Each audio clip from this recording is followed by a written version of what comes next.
we have to be realistic that at the end of the day, regardless of how much awareness one can raise around digital sustainability, there will always be that section of society who, for whatever reasons, just don't believe it or are just not sufficiently motivated to make change. And a portion of those people may well hold considerable positions of influence or power within companies. You may have companies where they have fantastic leaders in sustainability, but ultimately the end decision maker and CEO does not care.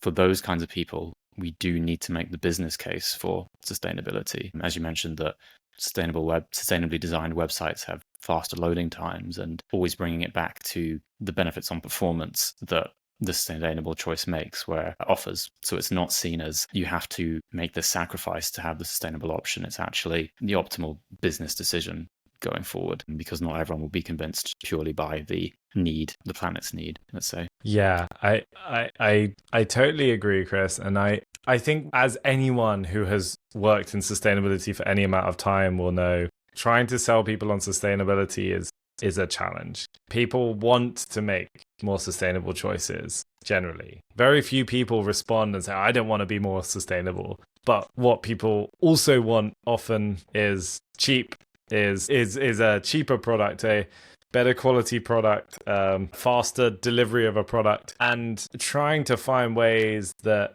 whether as consumers or in business, that we can align those goals with the more sustainable option is really the key.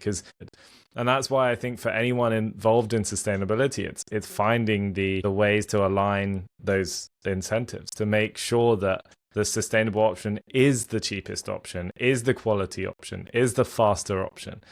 And often it is, or it can be. And I think we need to stop hoping that people will just pick a more sustainable option because they're feeling generous, because you can't ignore the wider realities of it's difficult. It's difficult building a business. It's difficult building a career. It's difficult developing as an individual in a big organization. We've got to find ways where this aligns, and sustainability is no longer this afterthought, secondary consideration. It would be nice if. Got to find ways of bringing it in as the sort of covert underlying reason for the other good stuff, I think. Absolutely agree. Yeah. We'll never win pitching sustainability to business leaders out of sympathy.